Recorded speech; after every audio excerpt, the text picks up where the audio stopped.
बिस्मिल्लाहिर्रहमानिर्रहीम। मैं मोहम्मद सरफराज जी एक बार फिर दोस्तों की खिदमत हाज़र। मेरे नाल ने जनाब चौधरी गुलाम रसूल सिद्धू साहब, ये ज़राअत अफीसर ने सफदराबाद ज़िला शेखुपुरा दे जी। अजकल गौरमेंट ने लॉन्च किया किसान कार्ड। इन्हों को किसान कार्ड बारे पुछते हैं किस तरह बनाना और क्यों बनवाना। चौर साहब अस्सलाम वालेकुम जी। वालेकुम अस्सलाम जी। चौर साहब ये जो किसान कार्ड है की लोड़ पै गई जी बिस्मिल्लाहिर्रहमानिर्रहीम। वज़ीर आज़म पाकिस्तान का एक विजन आ कि असी अपने जिमीदारां नूं सबसिडाइज़ रेट के उत्ते हर चीज़ जिहड़ी आ वो मुहैया करांगे। ਉਹਦੇ ਵਾਸਤੇ ਅਸੀਂ ਕਿਸਾਨਾਂ ਦੀ ਪਹਿਲੇ ਤੇ ਰਜਿਸਟ੍ਰੇਸ਼ਨ ਕਰ ਰਹੇ ਹਾਂ, ਠੀਕ ਹੈ। ਉਸ ਤੋਂ ਬਾਅਦ ਰਜਿਸਟ੍ਰੇਸ਼ਨ ਤੋਂ ਬਾਅਦ ਕਿਸਾਨ ਆਪਣਾ HBL ਕਨੈਕਟ ਜਾ ਕੇ ਅਕਾਊਂਟ ਖੁਲਵਾਉਂਦੇ ਨੇ ਔਰ ਉਹਦੇ ਵਾਸਤੇ ਇੱਕ ਕਿਸਾਨ ਕਾਰਡ ਜਿਹੜਾ ਨਾ ਉਹ ਅਸੀਂ ਬਣਾ ਕੇ ਜ਼ਿਮੀਂਦਾਰ ਨੂੰ ਦੇ ਰਹੇ ਹਾਂ। ਪਹਿਲੇ ਨੰਬਰ 'ਤੇ ਜਿਹੜੀ ਰਜਿਸਟ੍ਰੇਸ਼ਨ ਆ ਉਹ ਕਰਾਉਣ ਦਾ ਤਰੀਕੇਕਾਰ ਕੀ ਆ, ਕਿਉਂਕਿ ਸਾਡੇ ਕੋਲ ਦੋ ਤਰ੍ਹਾਂ ਦੇ ਜ਼ਿਮੀਂਦਾਰ ਹੁੰਦੇ ਨੇ। ਇੱਕ ਉਹ ਜ਼ਿਮੀਂਦਾਰ ਨੇ ਜਿਹੜੇ ਕਿ ਮਾਲਕ ਨੇ ਔਰ ਦੂਸਰੇ ਜਿਹੜੇ ਠੇਕੇਦਾਰ ਨੇ। तो मालिक व जोड़े जिमीदार ने उन्होंने वास्ते जरूरी है कि अपना शनाख्ती कार्ड की कापी और अपनी फर्द मलकीयत लैके साढ़े दफ्तर से तशरीफ लै आउण। उन्होंने रजिस्ट्रेशन जी इतों असीं ऑनलाइन कर देवांगे। इस तरीके नाल जोड़े दोस्त ठेकेदार ने उन्होंने वास्ते आ कि वो मालिक दे ज़मीन की फर्द की कापी उन्होंने कोल होनी चाहिए। उस तो बाद जिहड़ा उन्हों दा कोई मुआहदा होया उहदा स्टांप पेपर वगैरह वो नाल लैके आउणगे और तीसरा जिहड़ा अपने शनाख्ती कार्ड की कापी लैके आउणगे ते असीं उन्हां दी रजिस्ट्रेशन जिहड़ी आ वो इत्थे कर देवांगे।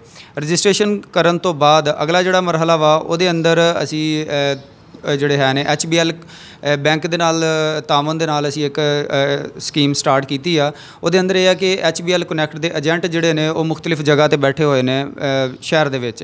उन्हां कोल जिमीदार जाएगा और उत्थे जाके बगैर किसी फीस दे अपना फ्री जिहड़ा वो HBL दा अकाउंट खुलवा लेगा और उस दे अंदर 500 रुपया जमा करवाएगा। जिहड़ा उस बंदे ने 500 रुपया अपने अकाउंट च जमा करवाउणा वा वो भी जदों उहनूं पहली सबसिडी मिलेगी उस टाइम ते उहनूं वापस मिल जाएगा। यानी कि रजिस्ट्रेशन भी बिल्कुल फ्री आ, अकाउंट जिहड़ा खुलवाना वो भी बिल्कुल फ्री आ और जिहड़ा कार्ड जिहदी कि 500 रुपया मालियत आ वो भी किसान नूं जिहड़ा ना फ्री च मिल जाएगा जी। जी बहुत शुक्रिया। अच्छा ये दसो तुसी जिस तरह फरमाया जिहड़ी फर्द मलकीयत लियानी है वो तो मालिक दी होनी है ना? जी जी बिल्कुल मालिक दी। जिहड़ा मज़ारा है या ठेकेदार है ਉਹਦੇ नाम भी होवे तो चल जाती है या होनी चाहिए? नहीं जी, गिरदावरी जिहड़ी आ जो ठेकेदार होएगा उन्होंने गिरदावरी की जरूरत आ।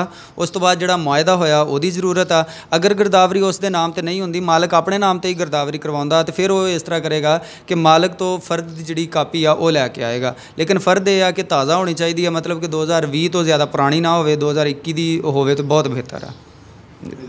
अच्छा दूसरा जिहड़ा शॉप्स आ बैंक च नहीं जाना, दुकानां ते जाना? जी जी जी बिल्कुल। ये वास्ते HBL दे एजेंट ने 2-3 इत्थे मेन बाज़ार सफदराबाद के अंदर एक शानी मोबाइल सेंटर आ। इस तरीके नाल HBL बैंक के नाल भी एक दुकान है, उत्थों भी जड़ा तुसीं अपना अकाउंट खुलवा सकते हो। इस तरह जिहड़े जिमीदार दोस्त खानका डोगरा तो तलक रखते नहीं आ उस एरिए के ने, उत्थे शराजी वाले ने बैठे हुए मेन बाज़ार च ही आ उन्हों की भी दुकान, उत्थों जाके अपना अकाउंट जिहड़ा खुलवा सकते हैं। जी बिल्कुल, उत्थे अंगूठा लाना होएगा तो अकाउंट तुहाडा जिहड़ा ना ओपन नहीं जी। तुसीं सॉरी तुसी जो 500 रुपया जमा करवा लोगे उस तो बाद मोबाइल के अंदर एप्लीकेशन जी एंड्राइड मोबाइल के अंदर वो तुसी एप्लीकेशन इंस्टॉल करोगे। HBL कनैक्ट के नाम तो एप्लीकेशन गूगल प्ले स्टोर तो जाके मिल जाती है। एक तरीका यह, दूसरा है कि जिस टाइम तुसी अपना अकाउंट ओपन करवाओगे तो मैसेज आएगा, मैसेज के अंदर भी तो लिंक भेज दिता जाएगा और लिंक नूं तुसी क्लिक करोगे तो वो एप्लीकेशन जी डाउनलोड हो जाएगी। ਉਹਦੇ ਵਿੱਚ ਪਹਿਲਾ ਤਰੀਕਾਕਾਰ ਇਹ ਕਰੋਗੇ ਤੁਸੀਂ कि अपना फ़ोन नंबर ਜਿਹੜਾ कि ਤੁਸੀਂ रजिस्टर्ड करवाया वा यानी कि ਉੱਥੇ अकाउंट वास्ते वो लिखोगे। उस तो बाद थल्ले ਤੁਸੀਂ अपना पिन कोड लिखोगे। पिन कोड ਜਿਹੜਾ ਉਹ ਤੁਹਾਡੀ ਜ਼ਾਤੀ ਮਲਕੀਅਤ ਆ ਉਹ ਕਿਸੇ ਬੰਦੇ ਨਾਲ ਤੁਸੀਂ ਸ਼ੇਅਰ ਨਹੀਂ ਕਰਨਾ ਜਿਹੜਾ ਤੁਸੀਂ पिन कोड ਲਾ ਰਹੇ ਹੋ, ठीक है। ਉਹ 6 ਹਿੱਸਿਆਂ ਦਾ ਪਾਸਵਰਡ ਜਿਹੜਾ ਉਹ ਤੁਸੀਂ पिन कोड ਲਾ ਕੇ अपना अकाउंट ਜਿਹੜਾ ओपन करोगे। उस तो बाद एप्लीकेशन ਨੂੰ ਜਦੋਂ ओपन कर ਲਓਗੇ तो ਉੱਪਰ पैकेज के मुतलक आएगा कि ਤੁਸੀਂ ਕਿਹੜਾ पैकेज खरीदना चाह रहे हो। ਉਹਦੇ अंदर पैकेज ਤੁਹਾਡੇ ਸਾਹਮਣੇ ਕਾफ़ी सारे ਜਿਹੜੇ ਨੇ ਉਹ ਆ ਜਾਣਗੇ। ਉਹਨਾਂ ਚੋਂ किसान कार्ड वाला पैकेज ਜਿਹੜਾ ਵਾ ਉਹ ਤੁਸੀਂ ਸਿਲੈਕਟ ਕਰਕੇ ਤੇ ਉਹਨੂੰ ਜਮ੍ਹਾਂ ਕਰਵਾ ਦੋਗੇ ਤੇ ਤੁਹਾਡਾ कार्ड ਜਿਹੜਾ ਨਾ ਉਹ ਬਣਨ ਵਾਸਤੇ ਚਲਾ ਜਾਏਗਾ, मतलब ਅਪਲਾਈ ਹੋ ਜਾਏਗਾ। ਉਹ ਫਿਰ कार्ड ਤੁਹਾਡਾ ਸਾਡੇ ਕੋਲ ਬਣ ਕੇ ਆ ਜਾਏਗਾ ਇੱਥੇ ਦਫ਼ਤਰ ਤੇ, ਠੀਕ ਹੈ। ਅਸੀਂ ਫਿਰ ਤੁਹਾਨੂੰ ਕਾਲ ਕਰਾਂਗੇ, ਤੁਹਾਨੂੰ ਦੱਸਾਂਗੇ ਜੀ ਤੁਹਾਡਾ कार्ड ਬਣ ਕੇ ਆ ਗਿਆ ਤੇ ਆਪਣਾ कार्ड ਆ ਕੇ ਜਿਹੜਾ ਨਾ ਉਹ ਵਸੂਲ ਕਰ ਲਵੋ। ਅਸੀਂ ਕਾਰਡ ਲੈ ਗਏ ਤੁਹਾਡੇ ਕੋਲੋਂ ਜੀ। ਤੇ ਇਹ ਵੀ ਉਮੀਦ ਆ ਕੋਈ ਸਾਨੂੰ ਮਸਲਾ ਹੋਵੇ ਅਸੀਂ ਤੁਹਾਡੇ ਕੋਲ ਆਵੋ ਤੇ ਆਈਏ ਤੇ ਤੁਸੀਂ ਰਹਿਨੁਮਾਈ ਕਰੋਗੇ। ਕਾਰਡ ਲਿਜਾਣ ਤੋਂ ਬਾਅਦ ਉਹਨੂੰ ਅਸੀਂ ਵਰਤਣਾ ਕਿੱਦਾਂ? ਜੀ ਬਿਲਕੁਲ, ਬੜਾ ਅੱਛਾ ਸਵਾਲ ਆ, ਅਹਿਮ ਸਵਾਲ ਆ। ਇਹਦੇ ਅੰਦਰ ਇਹ ਆ ਕਿ ਅਸੀਂ ਜਿਹੜੇ ਡੀਲਰ ਹੋਣਗੇ ਖਾਦ ਵਾਲੇ, ਜਿਹੜੇ ਮੇਨ ਡੀਲਰ ਨੇ, ਉਹਨਾਂ ਨੂੰ ਅਸੀਂ ਵੇਰੀਫਿਕੇਸ਼ਨ ਵਾਲੀਆਂ ਮਸ਼ੀਨਾਂ ਦਾਂਗੇ। ਯਾਨੀ ਕਿ ਕੰਪਨੀ ਜਿਹੜੀ ਬਕਾਇਦਾ ਹੋਏਗੀ ਉਹ ਆਪਣੇ ਡੀਲਰਾਂ ਨੂੰ ਮਸ਼ੀਨ ਦੇਗੀ। ਉਸ ਦੇ ਉੱਪਰ ਜਾ ਕੇ ਤੁਸੀਂ ਕਾਰਡ ਨੂੰ ਰੱਖੋਗੇ, ਕਾਰਡ ਸਕੈਨ ਕਰੇਗਾ। ਠੀਕ ਹੈ।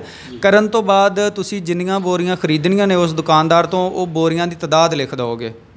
फ़र्ज़ किया कि तुसी 10 बोरियां खरीदना चाह रहे हो, तुसी 10 बोरियां लिख दोगे, उपर 10 लिखोगे। उस तो बाद उहदे उत्ते जिहड़ी सबसिडी की कीमत आ वो मिनहा की जाएगी टोटल कीमत दे विचों, ते एक्चुअल जिहड़ी कीमत बनेगी यानी कि तुहाडी सबसिडी की रकम कढ़ के बाकी जिहड़ी बकाया रकम बनेगी वो तुसी दुकानदार नूं दोगे और अपनी खाद जिहड़ी चुक के ते घर चले जाओगे।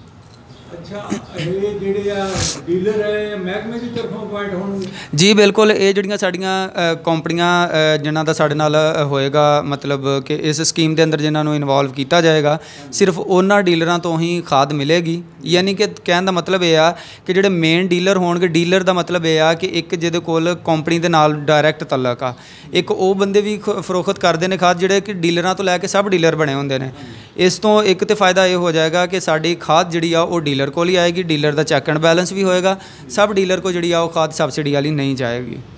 जी हो गया जेड़ा वो काम करते आ कई गुना ज़्यादा कीमत लेंदे ओहदे तो भी जान काश्तकार दी? जी बिल्कुल, वो तो जी काश्तकार की जान जी चढ़ जाए।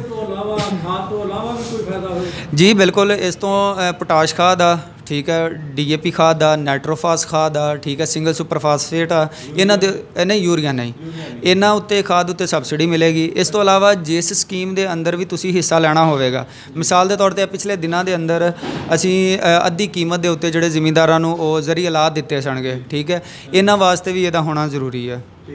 जी पेस्टिसाइड ते भी इहदा असर पेगा? जी पेस्टिसाइड के अंदर भी जिहड़े साडे वीडीसाइड ने ना, जिन्हें जड़ी बूटी मारत भी आ आख्या जाता, उन्हां दे उत्ते सबसिडी होएगी। ठीक है, वो भी इस तरीके दे नाल तुहानूं मिलेगी।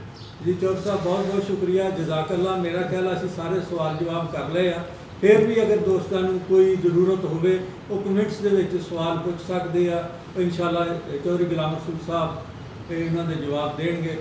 बहुत शुक्रिया। पाकिस्तान जिंदाबाद।